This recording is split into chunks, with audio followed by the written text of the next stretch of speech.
Hi friends, welcome back to my channel. ఈరోజు మీకు ఈ సీరియల్లో ఏం జరిగిందో తెలుసుకోవాలి అనుకుంటున్నారా? అయితే వెంటనే మనం సీరియల్లోకి వెళ్ళిపోదాం. ఇంకా సీతాకాంత్ని జైలు నుంచి ఎలా రిలీజ్ చేయించాలో తెలియక రామలక్ష్మి తనలో తను కుమిలిపోతుంది. నమిత చూస్తే ఎక్కడ ఉందో తెలీదు. ఇక్కడ ఏ ఆధారం లేకుండా సీతా సార్ తప్పు చేయలేదని ఎలా నిరూపించాలని తనలో తను ఆలోచిస్తూ ఉండగా ఇంతలో శ్రీలత, సీతాకాంత్, ఎంత పని చేసావు సీతాకాంత్, ఎందుకు నా నుంచి దూరం అయిపోయావు అని చెప్పి కావాలని శ్రీలత హాల్లో కూర్చుని గుండెలు బాదుకుని ఏడుస్తుంది. ఒక్కసారిగా శ్రీలత అలా ఏడ్చేసరికి అందరూ పరుగున వస్తారు. ఇక శ్రీవల్లి అయితే ఏమైంది, ఏంటి తెగ ఓవర్ చేసేస్తుంది, విలను ఈరోజు కొత్తగా కనిపిస్తుంది అని చెప్పి ఇక శ్రీవల్లి అయితే అలాగే శ్రీలతని చూస్తూ ఉంటుంది. రామలక్ష్మి ఈవిడెందుకు ఇలా బాధపడుతుంది, అసలు సీత సార్కి ఏమైంది అని చెప్పి హడావుడిగా పైనుంచి కిందకి దిగి, అత్తయ్య ఎందుకత్తయ్య ఏమైంది, సీత సార్ బాగానే ఉన్నారు కదా అని అంటుంటే, ఇంకెక్కడ బాగున్నారు, అసలు ఇదంతా నీ వల్లే జరిగింది. నువ్వు ఇంట్లో అడుగు పెట్టకపోతే నా కొడుకు నా దగ్గర ఉండేవాడు. నువ్వు వచ్చిన దగ్గర నుంచి ఇంట్లో ఏదో ఒక గొడవ అని చెప్పి శ్రీలత కావాలని ఇక రామలక్ష్మిని టార్గెట్ చేస్తుంది. ఇంతలో పెద్ద ఆయన అక్కడికి వచ్చి, శ్రీలత ఏం మాట్లాడుతున్నావు, రామలక్ష్మి వల్ల ఇదంతా జరిగిందని రామలక్ష్మిని ఎందుకు నిందిస్తున్నావు, అసలు ఏ తప్పు చేయకపోయినా ఆ నమిత సీత మీద ఇట్లాంటి నిందలు వేసిందన్న సంగతి నీకు తెలీదా అని చెప్పి ఇక పెద్దాయన శ్రీలతని గట్టిగా అరుస్తాడు. శ్రీలత, మావయ్య గారు, మీరు నన్ను మాట్లాడనివ్వనంత మాత్రాన తప్పు ఒప్పైపోదు. చూడండి, న్యూస్ ఛానల్స్ అన్నీ చూడండి, ఒక్కసారి ఆ న్యూస్ ఛానల్స్ వాళ్ళు ఎలా చెప్తున్నారో మీరే వినండి అని చెప్పి ఇక శ్రీలత అయితే న్యూస్ ఛానల్స్ని ఆన్ చేస్తుంది. ఇంకా సీతాకాంత్ సార్ బిజినెస్ని ఏం మొహం పెట్టుకొని రన్ చేస్తారు, ఇక బిజినెస్లన్నీ క్లోజ్ చేసుకొని ఆయన ఇంట్లోనే కూర్చుంటారు. ఆయన ఇన్ని సంవత్సరాలు పెళ్లి చేసుకోకుండా ఇలా ఆఫీస్లో ఉన్న ఆడపిల్లల జీవితాలతో ఆడుకుంటున్నారని ఈరోజే వెలుగులోకి వచ్చిందని రకరకాలుగా ప్రతి న్యూస్ ఛానల్ వాళ్ళు ఇష్టం వచ్చినట్లు మాట్లాడుతుంటారు. ఇక రామలక్ష్మికి చాలా కోపం వచ్చి టీవీ రిమోట్ని విసురు కొడుతుంది. ఆపండి, ఇదంతా అబద్ధం, కావాలని సీతా సార్ మీద ఇట్లాంటి కట్టు కథలు అల్లుతున్నారు. చూడండి, ఇంకా ఈ విషయాన్ని ఇంతటితో వదిలేయండి. సీతా సార్ ఏ తప్పు చేయలేదని సాక్ష్యాలతో నేను బయటికి తీసుకొస్తాను. ఏ న్యూస్ ఛానల్స్ వాళ్ళైతే సీతా సార్ మీద నిందలు వేశారో తిరిగి వాళ్ళందరూ కలిసి సీతా సార్కి క్షమాపణలు చెప్పేలా చేస్తాను అని చెప్పి రామలక్ష్మి చాలా ఆవేశంగా బయటికి వెళ్తుంది. ఇంకా సందీప్ అయితే, అమ్మా ఏంటమ్మా, రామలక్ష్మి అలా వెళ్ళిపోతుంది, కొంప తీసి నిజంగానే నమితని పట్టుకొని తీసుకొచ్చి నిజాన్ని బయట పెట్టిస్తుందా అని అంటూ ఉంటే దానికి శ్రీలత, వెళ్ళనివ్వు, నమిత ఎక్కడ ఉందో ఆ రామలక్ష్మికి తెలియదు కదా, నమిత మన హ్యాండ్వర్లో జాగ్రత్తగానే ఉంది కదా, కొద్ది రోజులు నమితని ఇక్కడి నుంచి వేరే ఊరు వెళ్ళిపోమని చెప్పు, మనం చెప్పినప్పుడు నమితని ఇక్కడికి రమ్మని చెప్పు అని చెప్పడంతో సందీప్, సరేమ్మా, నమితని ఇక్కడి నుంచి ఎలా అయినా దాటించేస్తాను, కానీ సీతాకాంత్ మళ్ళీ బయటికి వస్తే మళ్ళీ కథ మామూలే కదమ్మా అని చెప్పి సందీప్ మాట్లాడుతూ ఉంటే సందీప్ మాటలకి శ్రీలత నవ్వుతూ, పిచ్చివాడా, ఈ తల్లి కడుపులో ఎలా పుట్టావురా, చూడు, ఈ అవమానం భరించలేక సీత ఇంటి నుంచి అడుగు కూడా తీసి బయట పెట్టలేడు, ఆడపిల్లల జీవితాలతో ఆడుకుంటున్నాడని చెప్పి నలుగురు 4 రకాలుగా దుమ్మెత్తి పోస్తారు. ఆ మనవ్యధితో సీత మంచాన కూడా పడచ్చు. ఏదైతేనేమి మనకి ఈ ఆస్తి మన చేతిలోకి వస్తే చాలు, అలాగే ఆఫీస్లో CEO పోస్ట్లో నిన్ను చూస్తే చాలు అని చెప్పి ఇక శ్రీలత అంటుంటే శ్రీవల్లి, అమ్మో విలనిజం ఇంత ఘోరంగా ఉంటుందా, ఇన్ని సీరియల్స్ చూశాను కానీ ఏ సీరియల్లో కూడా ఏ విలన్ ఇంత తెలివిగా ప్లాన్ చేయలేదు. ఇప్పుడు హీరోని ఎలా బయటికి తీసుకొస్తుందో అది కూడా చూడాలి. అత్తయ్య, నాకెందుకో చాలా డౌట్గా ఉంది, ఎందుకంటే ఎన్నో సీరియల్స్లో విలన్స్ ఎన్ని చేసినా సరే హీరోయిన్ ఏదో ఒక రకంగా హీరోని బయటికి తీసుకొస్తుంది, తరువాత విలన్ని చావు దెబ్బ కొడుతుంది. ఖచ్చితంగా ఆ రామలక్ష్మి మీకు చావు దెబ్బ కొడుతుందా అని చెప్పి శ్రీవల్లి అమాయకంగా మాట్లాడుతుంటే, ఏయ్ సందీప్, నీ పెళ్ళాన్ని లోపలికి తీసుకెళ్లరా, దీని మాటలకి నాకు విపరీతంగా కోపం వస్తుంది అని చెప్పి శ్రీవల్లి సందీప్ మీద గట్టిగా అరుస్తుంది. సందీప్ కూడా, చూడు నీ నోట్ నుంచి ఒక్కటి కూడా మంచి మాట రాదా, పద పద లోపలికి అని చెప్పి ఇక శ్రీవల్లిని లోపలికైతే తీసుకెళ్తారు.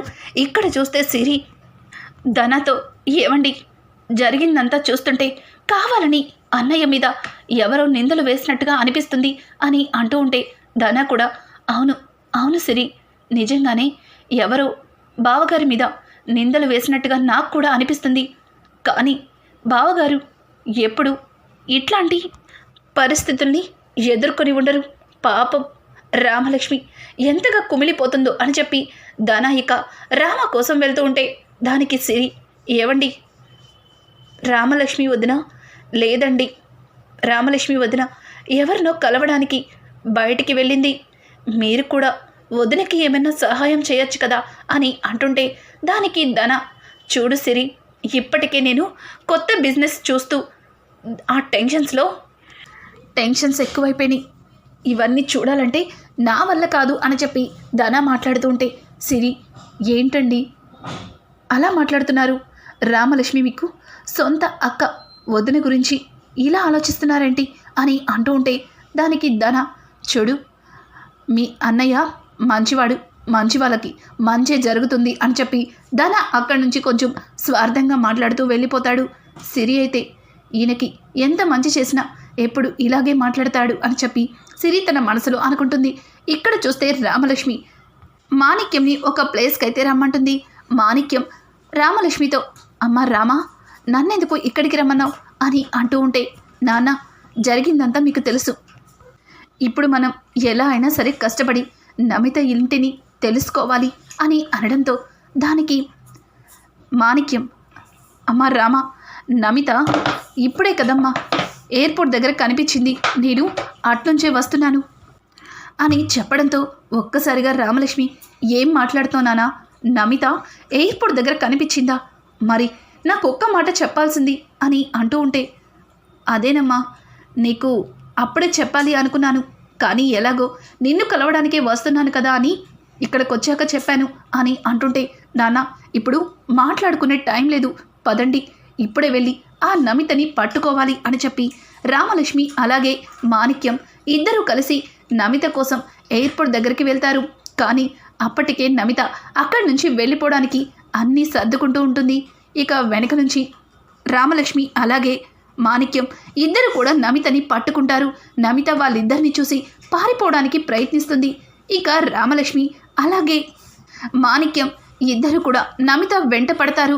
అనుకోకుండా నమితకి యాక్సిడెంట్ అవ్వడంతో నమిత అక్కడికక్కడే పెద్ద గాయంతో కళ్ళు తిరిగి పడిపోతుంది. ఇక నమితని హాస్పిటల్కి తీసుకెళ్ళి హాస్పిటల్లో అడ్మిట్ చేస్తారు. డాక్టర్ గారు నమిత సిచ్యువేషన్ చూసి, చూడండి ఈవిడకి 24 గంటలు గడవందే, ఏమీ చెప్పలేము, మీరు ప్రతిసారి ఇలా మమ్మల్ని అడిగి ఇబ్బంది పెట్టద్దు అని చెప్పి డాక్టర్ చెప్పడంతో ఒక్కసారిగా రామలక్ష్మి, డాక్టర్ ఎలా అయినా సరే తనకి ఏం కాకుండా ప్రాణాలతో బ్రతికి రావాలి, ఆమె వల్ల నా భర్తకి శిక్ష పడుతుంది ప్లీజ్ అని చెప్పి రామలక్ష్మి డాక్టర్ని వేడుకుంటుంది. ఇక డాక్టర్ నమితకి ట్రీట్మెంట్ చేసిన తర్వాత, మేడం ఆవిడ తలకి చాలా బలంగా గాయం తగిలింది, ఆవిడ స్పృహలోకి రావాలంటే కష్టం, ఇంకొక మాట ఆవిడ కోమాలోకి కూడా వెళ్ళిపోయే అవకాశాలున్నాయి అని చెప్పడంతో ఒక్కసారిగా రామలక్ష్మి అయితే షాక్ అయిపోతుంది.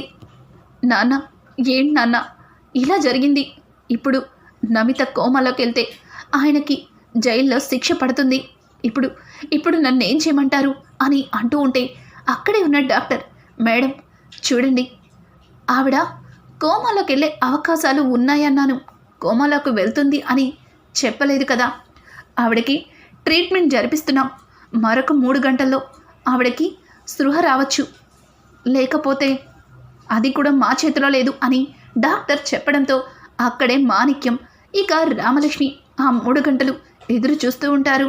ఇంతలో నర్స్ పరిగెత్తుకుంటూ డాక్టర్ డాక్టర్ అని అరుచుకుంటూ వస్తుంది.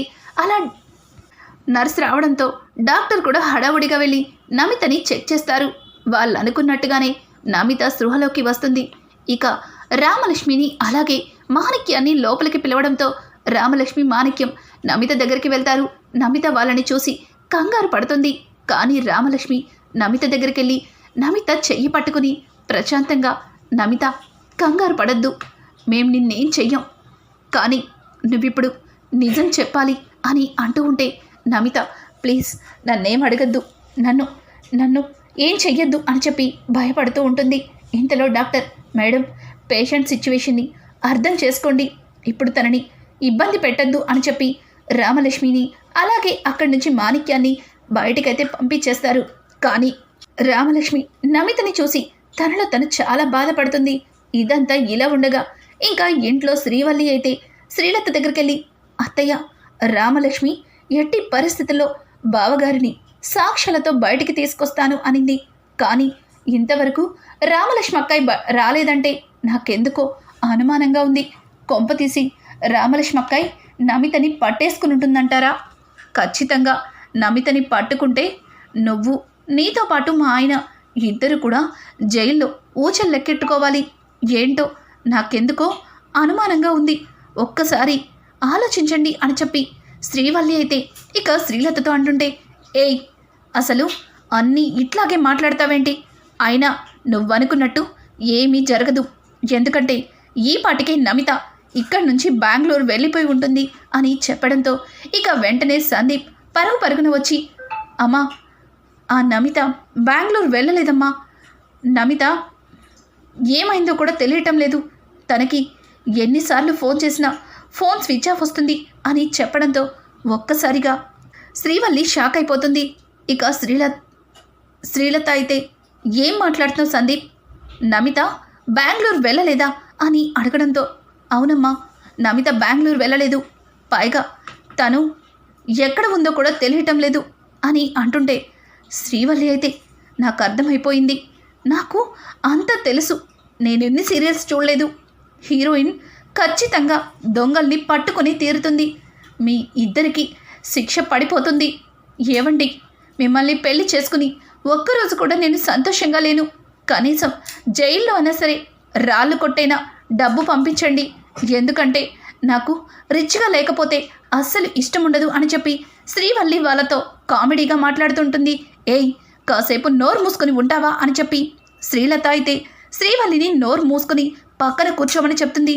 సందీప్ ముందు ఎయిర్పోర్ట్ దగ్గరికి వెళ్ళి నమిత అక్కడికి వచ్చిందో రాలేదో చెక్ చెయ్యి అని అంటుంటే, మమ్మీ ఎయిర్పోర్ట్ దగ్గర నమిత గురించి చెక్ చేసిన తర్వాతే నీ దగ్గరికి వచ్చాను, నమిత ఎయిర్పోర్ట్కి అసలు రాలేదు, తన టికెట్ కూడా చెక్ చేయించుకోలేదు అంటే నమిత ఈ మధ్యలోనే ఎక్కడో మిస్ అయింది, తను మన దగ్గర నుంచి డబ్బు డిమాండ్ చేయడం కోసం ఇంకొక రూట్లో వెళ్ళట్లేదు కదా అని అంటుంటే, లేదు తను అట్లాంటిది కాదు, కానీ నమితని అలా ఊరికే వదిలేయకూడదు, తను పొరపాటున రామలక్ష్మి కనుక చిక్కితే నమితతో పాటు నువ్వు నేను కూడా జైల్లో కూర్చోవలసి ఉంటుంది, తరువాత సీతాకాంత్ దగ్గర మనిద్దరం ఒక తప్పు చేసిన వాళ్ళ నిలబడవలసి ఉంటుంది అని చెప్పి శ్రీలత సందీప్తో చెప్తుంది. ఇది ఇలా ఉండగా కొంతసేపటి తర్వాత రామలక్ష్మి నమిత దగ్గరికి వెళ్తుంది. అనుకోకుండా నమిత అక్కడ మాయమవుతుంది. ఇదేంటి నమిత లేదని చుట్టుపక్కల చూడటంతో నమిత స్పృహలోకి వచ్చి అక్కడి నుంచి తప్పించుకొని బయటకైతే పారిపోతుంది. వెంటనే మాణిక్యం, అమ్మా రామలక్ష్మి ఆ నమిత పారిపోతుందమ్మా రా అని చెప్పి రామలక్ష్మిని తీసుకొని ఇక మాణిక్యం నమితని పట్టుకుంటారు. ఏయ్ ఆగవే ఆగు, నీలాంటి ఆడదాన్ని ఇంతవరకు చూడలేదు, నిన్ను ఆడదానివని కూడా చూడను, చంపేస్తాను అని చెప్పి మాణిక్యమైతే నమితని పట్టుకుని 2 చేతులు వెనక్కి పెట్టి తన మెడలో ఉన్న టవల్తో కట్టేస్తాడు. ఇక రామలక్ష్మి అయితే నమితని చూసి, నమిత నువ్వు యాక్సిడెంట్తో చావు బ్రతుకుల్లో ఉంటే అక్కడే వదిలేకుండా హాస్పిటల్కి తీసుకొచ్చాను, కనీసం నీకు ఆ మాత్రం సంస్కారం కూడా లేదా, ఏంటిదంతా అని చెప్పి ఇక రామలక్ష్మి అయితే నమితని పట్టుకుంటుంది. నన్ను వదలండి, నన్ను వదులుతారా లేదా, లేకపోతే సీతాకాంత్తో కలిపి మీ ఇద్దరు కూడా జైల్లో కూర్చుంటారా అని అనడంతో ఇక రామలక్ష్మి తట్టుకోలేక నమిత చెంప చెల్లు అనిపిస్తుంది. అమ్మ రామ, దీనికి ఇలా చెప్తే కాదమ్మా, దీనికి ఎలా చెప్పాలో నాకు బాగా తెలుసు. కానీ దీన్ని ఇక్కడ కాదు, మన ప్లేస్ ఉంది కదా అని చెప్పి ఒక గది దగ్గరికి నమితని తీసుకెళ్తారు. అక్కడ కుర్చీలో నమితని కట్టేసి నమితని నిజం చెప్తావా లేదా అని గట్టిగా నిలదీస్తుంటారు. ఇక నమిత అయితే వాళ్ళిద్దరూ అలా అడగడంతో ఇంకా నమిత అయితే భయపడుతూ చెప్తాను, నన్నేం చెయ్యొద్దు, కొట్టద్దు, చెప్తాను, ఇదంతా నేనేం కావాలని చేయలేదు, సందీప్ సార్ చెప్తేనే చేశాను అని చెప్పి నమిత అయితే వాళ్ళకి జరిగిందంతా చెప్తుంది. ఒక్కసారిగా మాణిక్యమైతే చూసావా అమ్మా, ఆ సందీప్ గడు అన్నంత పని చేశాడు. అల్లుడు గారిని ఆ స్థానం నుంచి తప్పించి వాడక్కడ కూర్చోడానికి చూసావుగా, వాడు ఎంత నీచంగా ఆలోచిస్తున్నాడో. నేను అప్పుడే చెప్పాను వాడిని నా స్టైల్లో వాడిని చిదక్కొడతానని. కానీ నువ్వు నన్ను అడ్డుపడ్డావు.